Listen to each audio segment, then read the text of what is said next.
নমস্কার। যুক্তি তর্ক সঙ্গে অর্কই আপনাদের স্বাগত।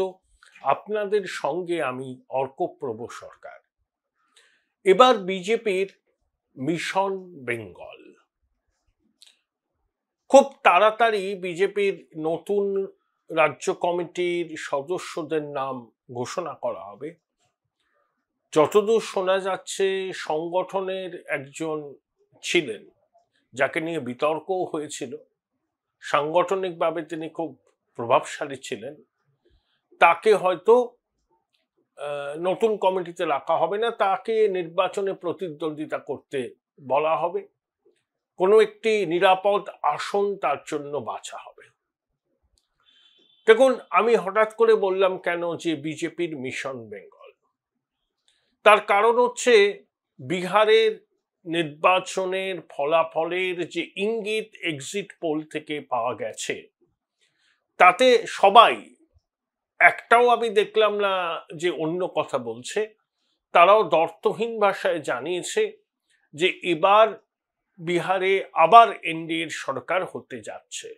যদিও বিহার ভিত্তিক দুটি সংস্থা একটু অন্য কথা বলেছে, যদিও এক্সিট পোল সবসময় মেলে তা তো নয়, এটা একটা এক্সারসাইজ, কখনো মেলে কখনো মেলে না, কখনো একেবারে নির্ভুল হয় এক্সিট পোলের প্রেডিকশন।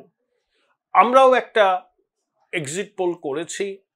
সেই এক্সিট পোলের সম্ভাব্য ফলাফল এরকম: এনডিএ জোট ন্যূনতম 133টি আসন পাবে। সর্বোচ্চ কত আসন পেতে পারে সেটা আমি বলিনি, সেটা অনেকটা বাড়ার সম্ভাবনা আছে, কিন্তু কোনো অবস্থাতেই এনডিএ জোটের আসন 133-এর নিচে নামবে না। মহাগঠবন্ধন সর্বোচ্চ 90টি আসন পেতে পারে, কমার সম্ভাবনা আছে যদি এনডিএর আসন বাড়ে। অন্যান্যরা, তার মধ্যে প্রশান্ত কিশোরের জনসুরাজ পার্টি আছে, মিম আছে, নির্দল আছে, তারা 20টির মতো আসন পেতে পারে সর্বোচ্চ।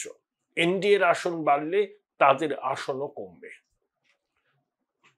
তাহলে অনেক রকম প্রেডিকশন চলছিল তো, যে এবারে নাকি মহাগঠবন্ধনের পক্ষে লহর হয়েছে বিহারে।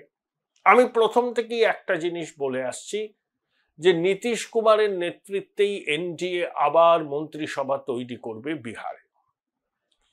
মাতৃশক্তি 71% তাদের গণতান্ত্রিক অধিকার প্রয়োগ করেছেন। অতীতে সব রেকর্ড ম্লান হয়ে গেছে। 8% বেশি পুরুষ ভোটারদের থেকে মহিলা ভোটাররা ভোট দিয়েছেন। এটা কিন্তু প্রো ইনকামবেন্সি ভোট, অর্থাৎ নীতিশের সমর্থনেই এই ভোট। মহিলা মহলে নীতিশের জনপ্রিয়তার কারণ কি? এক, তিনি মদ নিষিদ্ধ করেছেন, যদিও চোরা পথে বিহারে মদের সরবরাহ আছে, কিন্তু একটা সরকার যখন মদ নিষিদ্ধ ঘোষণা করে, চোরা পথে যতই সরবরাহ আসুক, নিষিদ্ধ হওয়ার আগে বিহারে যেভাবে মদ বিক্রি হতো, নিষিদ্ধ হওয়ার পরে কিছুতেই সেই পরিমাণে মদ বিক্রি হয় না। এটা বিহারের মহিলারা স্বাগত জানিয়েছিলেন। দেখুন, আমাদের রাজ্যে তো সবুজ সাথী বলে একটা সরকারি প্রকল্প আছে, স্কুলের বাচ্চাদের সাইকেল দেওয়া।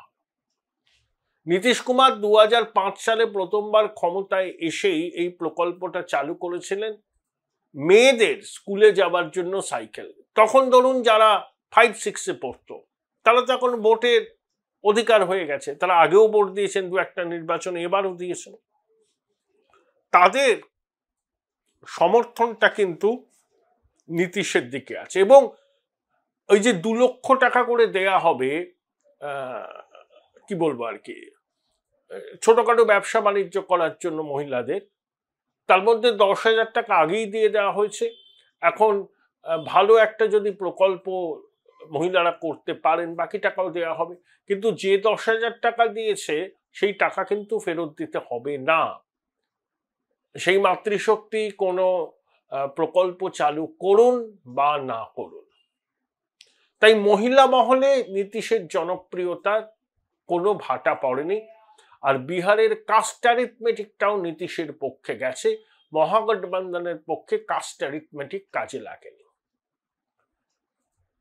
এই প্রতিবেদন যখন দেখবেন তখন আরো পরিস্থিতি সামনে আসবে, এবং পরে যখন আপনারা এই প্রতিবেদন দেখবেন 5-6 দিন বাদে, তখন পূর্ণাঙ্গ ফলাফলটা প্রকাশিত হয়েছে। এখন বিহারে ভোটের জয় এনডিএর কাছে খুব কাঙ্ক্ষিত ছিল, কারণ 2024 লোকসভা নির্বাচনে বিপর্যয়, আমি বলবো বিজেপির কাছে বিপর্যয়, 400টা আসন পাবো এই প্রত্যাশা নিয়ে তারা 240-এ থেমে গিয়েছিল। তারপর কিন্তু বিজেপি আস্তে আস্তে ঘুরে দাঁড়িয়েছে, দিল্লিতে জিতলো, হরিয়ানায় কংগ্রেসের মুখ থেকে জয় ছিনিয়ে নিল, মহারাষ্ট্রে একই ফলাফল হলো, যে মহারাষ্ট্রে আইএনডিআইএ জোট লোকসভায় অভূতপূর্ব ফলাফল করেছিল, কিন্তু বিধানসভায় তারা মুখ থুবড়ে পড়ে।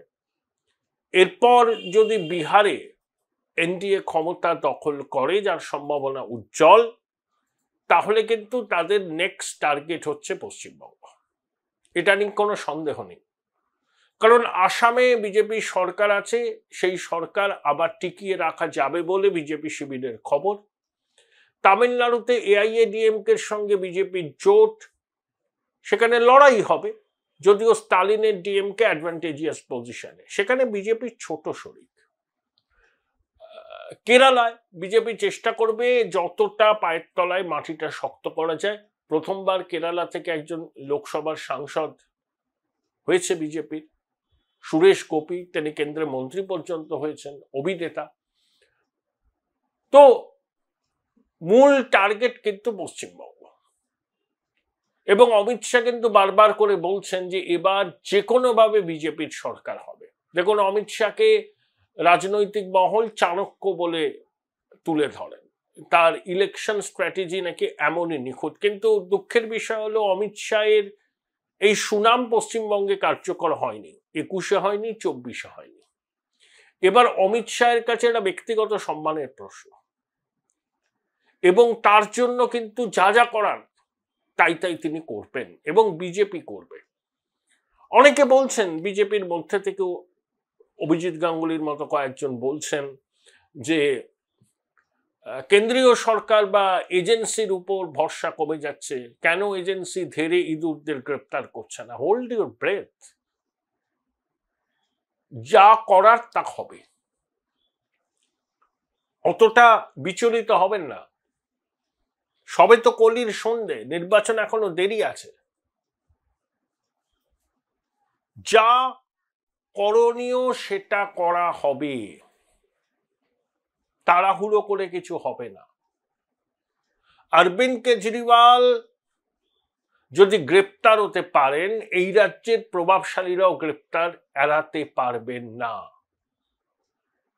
হেমন্ত সোরেন যদি গ্রেপ্তার হতে পারেন, এই রাজ্যের প্রভাবশালীরাও গ্রেপ্তার এড়াতে পারবেন না, কারণ তাদের বিরুদ্ধে যথেষ্ট তথ্য প্রমাণ আছে। কিছু মিসিং লিঙ্ক এখনো হয়তো আছে, সেগুলো জোগাড় করে মালাটা গাঁথার উদ্যোগটা নেওয়া হয়েছে, এবং সবুজ সংকেত কিন্তু পাওয়া গেছে, এজেন্সির কাছে সবুজ সংকেত এসছে যে তোমরা যদি মনে করো তোমরা পদক্ষেপ নেবে, কড়া পদক্ষেপ নেবে, নিতে পারো, কিন্তু তার আগে মাটিটা শক্ত করে আঁটঘাট বেঁধে নামতে হবে, এবং আদালত গ্রাহ্য নথি প্রমাণ দাখিল করতে হবে। কেউ তো কখনো ভাবেনি যে পার্থ চট্টোপাধ্যায় জেল যাবেন, কেষ্ট তিহারে গড়াগড়ি খাবেন, বালু মল্লিক জেল খাবেন, কেউ কেউ ভেবেছিল? এখন পার্থ চট্টোপাধ্যায় প্রায় 3.5 বছর জেলে এবং হসপিটালে থেকে বেরিয়ে এসছেন।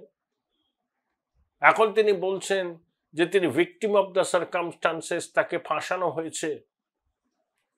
কতগুলো সংবাদ মাধ্যমকে দেখলাম পার্থর এই ঘরে প্রত্যাবর্তনকে নিয়ে তারা খুবই আনন্দিত, মানে আবেগ একদম কলম থেকে ছলকে ছলকে পড়ছে। আরে পার্থ, মানিক, ওই কতগুলো আমলা এবং প্রভাবশালী, তাদের জন্যই তো এই শিক্ষা ব্যবস্থাটাকে একেবারে লাটে তুলে দেওয়া হয়েছে না, যেভাবে চাকরি বেচা হয়েছে, চাকরি, মাছ বাজারে মাছ যেমন ভাবে বিক্রি হয় দরাদরি করে, বর্ষার সময় ইলিশ মাছের কিলো নিয়ে অনেকে অনেক রকম দরাদরি করেছেন বিভিন্ন বাজারে, মানিকতলা বাজারে একদম, উল্টোডাঙ্গায় একদম, গড়িয়াট মার্কেটে একদম, 19-20 তো আছেই, মানুষ দরাদরি করে কিনে, যেখানে চাকরিটাও ঠিক সেইভাবে দরাদরি করে বিক্রি হয়েছে। তাই যারা পাথর জেল মুক্তি নিয়ে উচ্ছ্বাস প্রকাশ করছেন তারা জেনে রাখুন এটি কলঙ্কিত ব্যক্তিত্ব হচ্ছে এই পার্থ চট্টোপাধ্যায়। আমাদের শিক্ষাটার মেরুদণ্ডটা ভেঙে দিয়েছেন এই পার্থ, মানিক, ওই কতগুলো আমলা, এরা সবাই মিলে চৌর্যবৃত্তির সাম্রাজ্য প্রতিষ্ঠা করেছেন এরা। আজকে 3.5 বছর জেল কেটে জামিনে বেরিয়ে কেউ যদি বলেন যে তিনি নির্দোষ, তার কথা শুনে ঘোড়াও হাসবে। আবার পার্থর কিছু চামচা বলছেন বেহালা পশ্চিমে দাদাকে চাই, দাদা দাঁড়ান, মানুষ বুঝিয়ে দেবে। তবে তৃণমূল এই ভুলটা করবে বলে আমার মনে হয় না। পার্থর বিরুদ্ধে তো চার্জশিট হয়েছে, এখন তো চলবে আদালতে। তা পার্থ তো সততার মূর্ত প্রতীক নয়, তার বিরুদ্ধে চার্জশিট হয়েছে, বিচার প্রক্রিয়া শুরু হবে, তাই তার জামিন মঞ্জুর করেছে সুপ্রিম কোর্ট, দ্যাটস অল। সে নির্দোষ প্রমাণিত হয়নি। তাকে নিয়ে আধিক্ষেতা বাংলা সংবাদ মাধ্যমের একটা অংশের হাসি পায়। যে লোকটা এবং তার সাঙ্গপাঙ্গরা এতগুলো মানুষকে পথে বসালো, এতগুলো পরিবার ভেসে গেল, তাকে নিয়ে বাংলা সংবাদ মাধ্যমের একাংশের এই আদেখলাপনা সত্যি লজ্জা করে। মানে এরা কিভাবে, এরা যা বলবে, যা দেখাবে, যা লিখবে, বাংলার মানুষ সব একেবারে গ্রহণ করবেন। বাহ, একেবারে সারসত্যটুকু বলে তিনি। সারসত্যটা হলো এই, পার্থ নির্দোষ নয়। চার্জশিট দাখিল হয়েছে, আদালতে বিচার চলবে, সেই জন্য তাকে মুক্তি দিয়েছে সুপ্রিম কোর্ট জামিনের শর্ত সাপেক্ষে।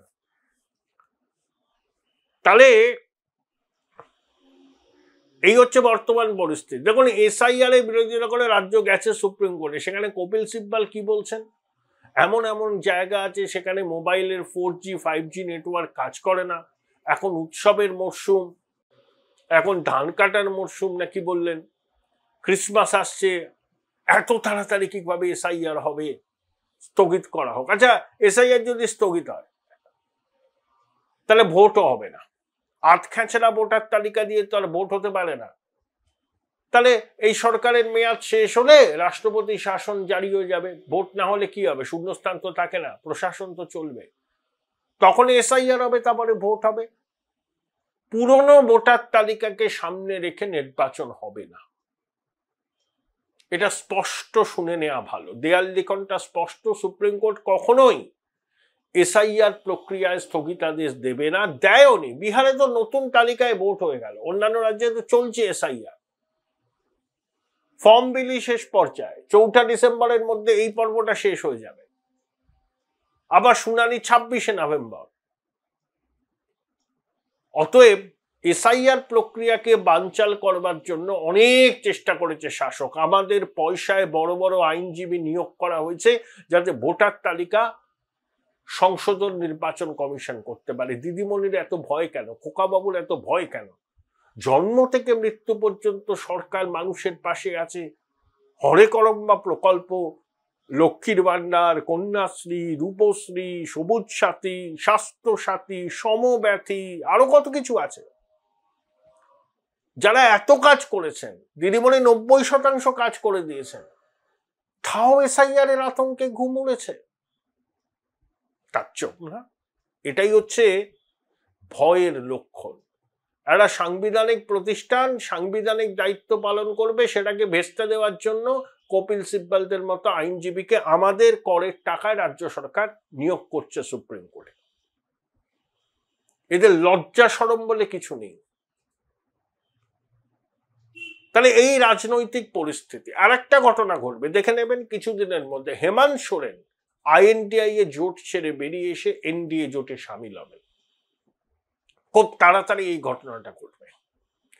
এবং বিহারে নির্বাচনী ফলাফল যদি এক্সিট পোলের মতো হয়, এই প্রতিবেদন যখন আপনারা আবার কয়েকদিন বাদে দেখবেন তখন পরিষ্কার হয়ে যাবে, তখন আর এই যদি কিন্তু থাকবে না, কি ফলাফল হলো। যদি এক্সিট পোলের পূর্বাভাস মতো এনডিএ জোট বিপুলভাবে ক্ষমতায় আসে, বিহারে দশমবারের জন্য মুখ্যমন্ত্রী হিসেবে শপথ নেন নীতিশ কুমার, তাহলে দিদিমণি জেনে রাখুন আপনি আর নবান্নে ফিরতে পারবেন না। Join Indian Institute of Hotel Management now. Right choice, right decision. কিছুতেই ফিরতে পারবেন না। নির্বাচনটা যদি নির্বাচনের মতো হয়, মানুষ যদি তার গণতান্ত্রিক অধিকার প্রয়োগ করতে পারেন, তবে এই চৌর্যবৃত্তির সাম্রাজ্যের অবসান হবে বলে অনেকে মনে করছেন। তার কারণ এই সরকার তো নতুন করে কিছু বলতে পারবে না মানুষের কাছে, আমরা এই করব সেই করব। 15 বছর ধরে অনেক করেছেন, কি করতে পারে এরা সেটা মানুষ জানে। দেখুন, বিহারে এনডিএ ক্ষমতায় আসলো, আসামে সরকার করলো, উড়িষ্যায় করলো, ঠিক আছে। বিজেপির কাছে সব থেকে চ্যালেঞ্জ হচ্ছে শ্যামাপ্রসাদ মুখোপাধ্যায়ের জন্মভূমি এবং কর্মভূমিতে বিজেপির সরকার তৈরি করা। সেই লক্ষ্য যাতে পূরণ হয় সেই জন্য বিজেপি চেষ্টার কৌশল করবে না। কি কি করতে পারে তারা? যখন এসআইআর এর পর একটা তো ভোটার তালিকা প্রকাশিত হবে, তাতে অনেক নাম বাদ যাবে। এই নিয়ে আমি এটা পরে প্রতিবেদন করব। 2, প্রার্থী তালিকা নিয়ে তৃণমূলের অসন্তোষ চরমে হবে, উঠবেই উঠবে। সব বিধায়ক টিকিট পাবেন না। এক এক জায়গায় প্রার্থী হতে চান 30 থেকে 40 জন। দেখবেন তৃণমূল একদম শেষ বেলায় প্রার্থী তালিকা ঘোষণা করবে, যাতে এই ক্ষোভ বিক্ষোভগুলোকে যতটা সম্ভব ঠেকিয়ে রাখা যায়। কারা কারা প্রার্থী হবেন তা নিয়ে এয়ার অ্যাপারেন্টের সঙ্গে দিদিমণির সংঘাত অনিবার্য। এয়ার অ্যাপারেন্ট চাইবেন তৃণমূলের প্রার্থী তালিকায় তার অনুগামীরা যেন সংখ্যাগরিষ্ঠ হয়। মমতা বন্দ্যোপাধ্যায় এটা কিছুতেই মেনে নেবেন না।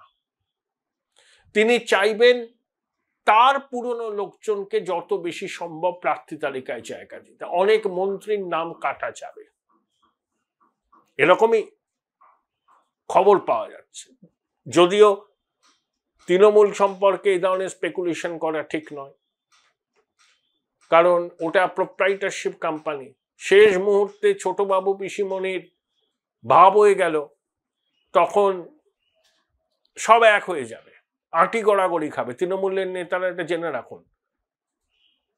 আপনারা ছোটবাবুর পক্ষে আছেন, পিসিমণির আপনাদের পছন্দ করছেন না, আবার পিসিমণির পক্ষে আছেন বলে খোকাবাবু পছন্দ করছেন না। রাজ্যের এক মন্ত্রীর ক্ষেত্রে এই হয়েছে, যিনি খোকাবাবুর একদম ঘনিষ্ঠ সহচর ছিলেন, আমার নেতা বলে আর্তনাদ করতেন। সেই ভদ্রলোক এবার টিকিট পাবেন কিনা তা নিয়ে সংশয় আছে। তার বিধানসভা কেন্দ্রে বা আশেপাশের কেন্দ্রে খোকাবাবু যাচ্ছেন, পুজোয় গেছিলেন, ফুচকা খেয়েছেন, সেই মন্ত্রীকে কিন্তু ডাক পড়েনি। তার বদলে ওই জেলার খুদে ভাইপো সে ডাক পেয়েছে। আসলে অনেকে বলেন, জানেন তো, এরা খুব ভিন্ডিকটিভ।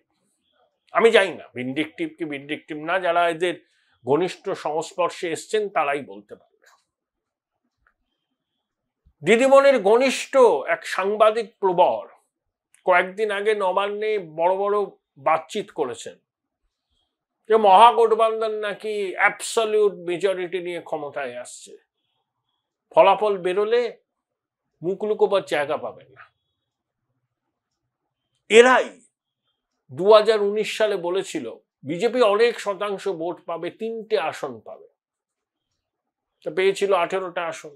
আমি সেই সাংবাদিক প্রবরকে বলেছিলাম, দাদা তোমার অ্যাসেসমেন্ট ঠিক নয়, হ্যাঁ তোরা কিছু বুঝতে পারছিস না, বিজেপিকে নিয়ে যে উন্মাদনা বাস্তবে তা নেই। বললাম, দেখো ওটা লোকসভা নির্বাচন, নরেন্দ্র মোদীর নেতৃত্বের প্রতি গণভোট, তারপর ঠিক পুলওয়ামা আগে হয়েছে, দেখো এবার একেবারে খেলা ঘুরে যাবে। তাই হয়েছিল, তারপরেই তো প্রশান্ত কিশোরের মঞ্চে আক্রমণ। তো এবারে বিজেপির পক্ষে অ্যাডভান্টেজটা কি দেখুন, বিহারে জিতলে পরে রিনিউড ভিগারে তারা ঝাঁপাবে। আইএনডিআই জোট হতোদ্যম হয়ে যাবে, আইএনডিআই জোটে ভাঙন অবশ্যম্ভাবী, এবং সংসদের শীতকালীন অধিবেশনেই তখন আপনারা দেখবেন ছন্ন ছাড়া আইএনডিআই জোট। তাহলে তখন বিজেপির শীর্ষ নেতৃত্বের রাজনৈতিক লক্ষ্য একটাই, বাংলায় পদ্ম ফুল ফোটানো। বিজেপিতে রিসোর্সের অভাব নেই, বহু নেতা ক্যাম্প করে থাকবেন এখানে, অমিত শাহ ঘন ঘন আসবেন, তার জন্য একটা বাড়ি পর্যন্ত দেখা হচ্ছে, তার নিরাপত্তার কথা মাথায় রেখে। কিন্তু দিল্লির খবরদারি হবে না, তারা ভ্যালু এডিশন করবেন, ব্যাকরুম কাজটা করবেন, রিসোর্স মোবিলাইজেশন এবং রিসোর্স যাতে প্রপারলি ইউটিলাইজ হয় সেটা এনশিওর করবেন। বাকিটা আমাদের রাজ্যের বিজেপির যে নেতারা আছেন তারাই করবেন। আর যে কোনো সর্বভারতীয় দলে এরকম পর্যবেক্ষক আসেন, কংগ্রেসও আসে, বিজেপিও আসে, এর মধ্যে কোনো রকম নতুনত্ব নেই। ধর্মেন্দ্র প্রধান উড়িষ্যার মানুষ, তিনি বিহারে ঘাঁটি গেড়ে পড়ে আছেন, এটাই হয়। 2021-এ বিজেপি ভুল করেছিল, কারণ কৈলাস বিজয়বর্গী আস্ফালন শুরু করেছিলেন, অরবিন্দ মেনন, শিবপ্রকাশ। এবার কি আপনি দেখছেন ভূপেন্দ্র যাদব প্রতিদিন সাংবাদিকদের সঙ্গে কথা বলছেন যখন তিনি কলকাতায় আছেন? সুনীল বানসালকে তো আমি কোথাও কোনো বিবৃতি দিতে দেখিনি। আরো অনেকে আসেন, নিবৃত্তে আসেন, কাজ করেন, চলে যান। এটা একটা সর্বভারতীয় দলের কাঠামো, এই কাঠামোর কোন রকম পরিবর্তন হবে না। কেউ যদি মনে করেন যে দিল্লির নেতারা আসবেন না, সবকিছু এ রাজ্যের নেতারা করবেন, তারা ঠিক বলছেন না। সর্বভারতীয় দলে এটাই কাঠামো, এই কাঠামোটা মেনেই তারা রাজনীতি করেন। তথাগত বাবুর মতো মানুষ বলছেন, কারণ 21-এর অভিজ্ঞতাকে সামনে এনে বলছেন যে কামিনী কাঞ্চনের প্রলোভনে পা দিয়েছিল। এবার প্যারাডাইম শিফট হয়েছে বিজেপির। খুব একটা জয় শ্রীরাম শোনেন, বরঞ্চ জয় মা কালী, জয় মা দুর্গা শোনেন। প্রধানমন্ত্রীর মুখে বিষ্ণুদের কথা, বন্দে মাতরমের স্বার্থ শতবর্ষ ধুমধাম করে পালন করা হচ্ছে, ভোটমুখী বাংলাকে বার্তা দেওয়া। এবং একটা ভিশন ডকুমেন্ট বাংলার জন্য বিজেপি তৈরি করছে, যাতে ক্ষমতায় আসলে 10 বছর তারা কি করবে, শিক্ষায়, স্বাস্থ্যে, শিল্পক্ষেত্রে, পরিকাঠামো। শুধু তৃণমূলের বিরুদ্ধে প্রচার করলে তো হবে না, পজিটিভ প্রচার করতে হবে যে ক্ষমতায় আসলে কি হবে, ডাবল ইঞ্জিন সরকার হলে কি হবে পশ্চিমবঙ্গে, কতটা উপকৃত হবেন বঙ্গবাসী।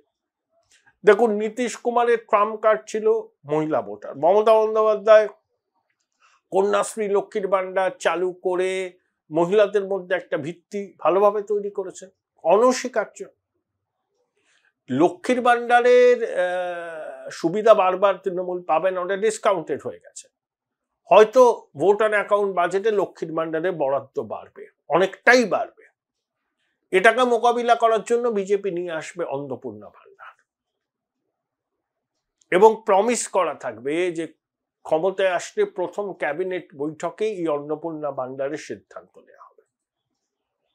আর পশ্চিমবঙ্গের মানুষের একটা বড় অংশের মধ্যে পরিবর্তনের আকাঙ্ক্ষা, মানে যারা সাইলেন্ট মেজরিটি, তারাই তো সরকার ভাঙা করার খেলায় থাকেন। রাজনৈতিক দলের একনিষ্ঠ সমর্থকরা কোনো সরকার তৈরিও করেন না, সরকার ভাঙেনও না। এই ভাঙা করাটা হয় সাইলেন্ট মেজরিটির মনোভাবের উপর। তাদের একটা বড় অংশ এবার পরিবর্তন চাইছেন, কারণ ওই কেন্দ্রীয় বঞ্চনার ভাঙা রেকর্ড শুনতে আর কেউ রাজি নয়। তাহলে বিজেপির পক্ষে পরিস্থিতি অনুকূল, হিন্দু ভোটের মেরুকরণ হয়েছে, আরো হবে। শুধুমাত্র মালদা উত্তরে 83% হিন্দু ভোটের মেরুকরণ হয়েছিল, খগেন মুর্মু যেখান থেকে জিতেছিলেন। এবার সারা বাংলায় কম বেশি 65% উপরে হিন্দু ভোটের মেরুকরণ হবে, মানে লোকসভার থেকে অন্তত 8 থেকে 9% বেশি। আর এসআইআর এর পর আশা করব 80% নির্ভুল হবে। তাতে দু দলের মধ্যে ভোটের ব্যবধানের যে ব্যবধানটা আছে সেটা কমে আসবে। তাই বিজেপির অপারেশন ওয়েস্ট বেঙ্গল বা মিশন ওয়েস্ট বেঙ্গল, তার মধ্যে অনেক উপাদান থাকবে, সাম দাম দণ্ড ভেদও থাকবে।